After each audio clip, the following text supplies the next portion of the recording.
Conversar con Rolando Luque, adjunto para la prevención de conflictos sociales y la gobernabilidad de la Defensoría del Pueblo. Por supuesto, ambas materias sumamente pertinentes el día de hoy. Son esta tregua de 3 días en Akia para instalación de mesa de trabajo.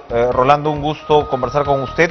Cuéntenos primero su impresión de cómo se ha dado esta tregua, por favor, porque en los últimos días hemos tenido, digamos, mensajes aparentemente contradictorios sobre la naturaleza de esta protesta. Buenas noches. Buenas noches, Enrique, un gusto saludarlo. Bueno, primero nos alegramos de que se abre el diálogo en Ancash, concretamente para tratar los problemas con Antamina, pero no olvidemos que se ha llegado a niveles de violencia muy altos, no solamente en esta zona, sino en 3 otros lugares del Perú.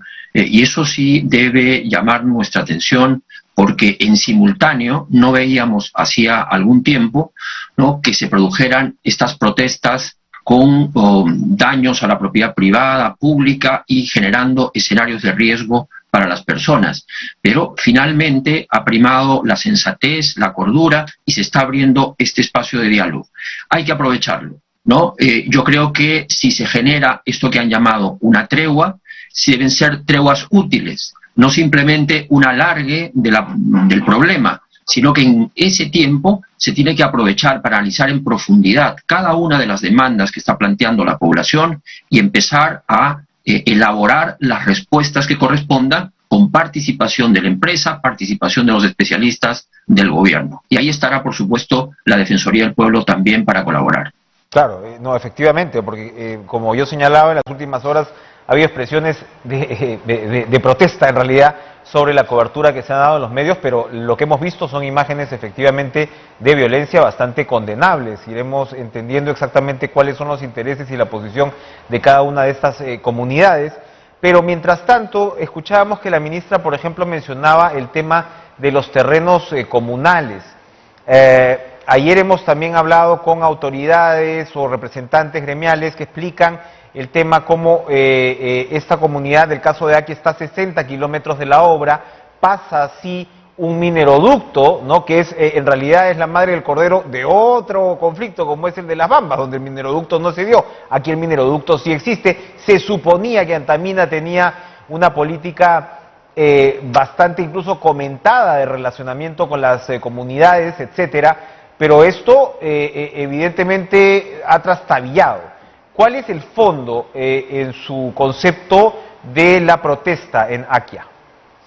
Bueno, pueden haber particularidades, sin duda, en las demandas que plantea la comunidad, pero estamos también en un contexto de continuidad de la inestabilidad política en el país. Pensábamos que con las elecciones generales dábamos como punto final a ese periodo de inestabilidad que habíamos vivido. Pero hay una continuidad de esta circunstancia que tiene sin duda un impacto también en las motivaciones, un impacto en la subjetividad de las organizaciones sociales y de sus dirigencias.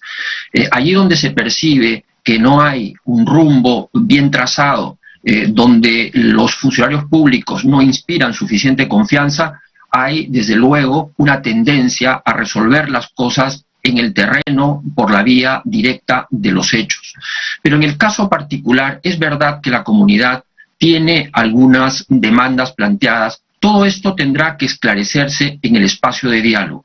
Justamente la gran ventaja de este mecanismo es que pone sobre la mesa de manera muy racional aquello que constituye la insatisfacción, el problema señalado por la comunidad, para que sea discutido en profundidad.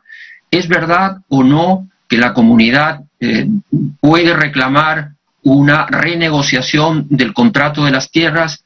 Efectivamente, el mineroducto pasa por las tierras de la comunidad, tal como es señalado, por lo menos en algunos tramos. Son cuestiones que técnicamente pueden ser determinadas y, por consiguiente, tanto la comunidad como la empresa deberán mostrar la información que tienen a la mano y demostrar la posición de cada cual.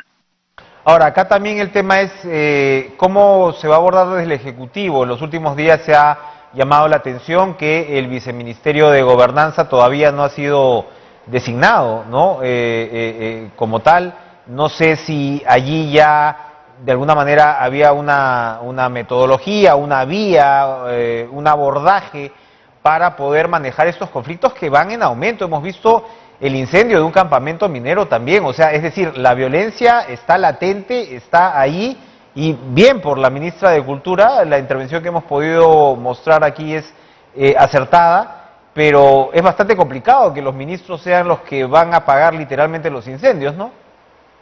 Bueno, pero de todas maneras, yo creo que es una reacción positiva, ¿no? El ir y abrir el diálogo, dar la cara directamente a la comunidad, porque en este momento es sin duda una circunstancia de urgencia en la que se necesita gestionar la crisis. Y la gestión de la crisis pasa necesariamente por una presencia para dar confianza, para abrir el espacio y para darle una continuidad y una legitimidad a ese espacio. Entonces ya estamos en un momento emergente. Sin embargo, frente al conjunto de la conflictividad social, sí va a hacer falta, por supuesto, que haya una política definida. La presidenta del Consejo de Ministros ha adelantado de que habrá un nuevo esquema de manejo de los conflictos sociales.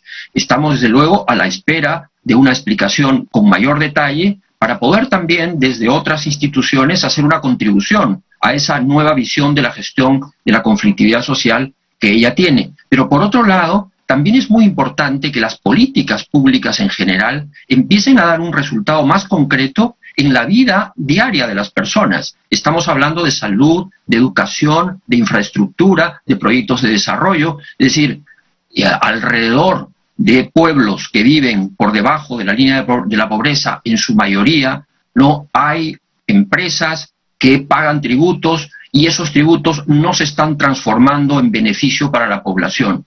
Allí necesitamos una acción más decidida de parte del Estado para prestar estos servicios públicos y algo muy importante, una vigilancia muy cercana de cada centavo que entra a esos municipios y gobiernos regionales para asegurarnos que los tributos van a ir a parar a beneficio de la población y no de la corrupción. Que dicho sea de paso, permítame señalarlo, hay 8 protestas anunciadas para los próximos días. 3 de ellas tienen que ver con la corrupción, en Huánuco, en Puno y en Arequipa. Sumamente importante lo que usted señala, porque el debate sobre la descentralización parece haber adquirido cierta corrección política, es decir, el abordaje de la descentralización y sobre todo el tema de la corrupción que tiene que ver solamente en Lima, sino en el resto de regiones. Hoy mismo se han allanado locales relacionados con el gobernador de Puno. Ancash es un ejemplo lamentable en realidad. Creo que todos los gobernadores regionales han terminado presos, vacados, ninguno ha culminado su mandato realmente, y por supuesto Ancash es efectivamente sede de Antamina, que otorga, me parece, la 4ª parte del canon minero. Y claro, esto no se aborda porque aquí hay intereses, están los gobiernos regionales, están por supuesto los gobiernos subnacionales que tienen ahí mucho que ver, pero ¿cómo abordar una reforma que finalmente redunde en lo que usted señala? El problema es que estas comunidades no reciben los beneficios de este desarrollo que deberían recibir y se han repartido 40.000 millones de soles en canon. Sin duda, son unas transferencias extraordinarias de dinero como jamás se ha visto en la historia del Perú. Es decir, en nuestro país hay alrededor de 1.000 unidades de producción minera que no tienen mayores problemas con la población. Es decir, solo el 10% de los conflictos sociales tienen que ver con oposición al desarrollo de un proyecto minero. Lo demás son problemas relacionados con el tratamiento de determinadas demandas que la población plantea y que o hay algunos incumplimientos de parte de la empresa. Pero sobre todo hay una ausencia o una ineficiencia que son tan graves como la corrupción, porque el dinero que se roba es un dinero que se deja de invertir en el desarrollo de las personas, en el desarrollo de las familias, pero el dinero que se invierte mal también es un dinero desperdiciado, que afecta a los derechos de las personas.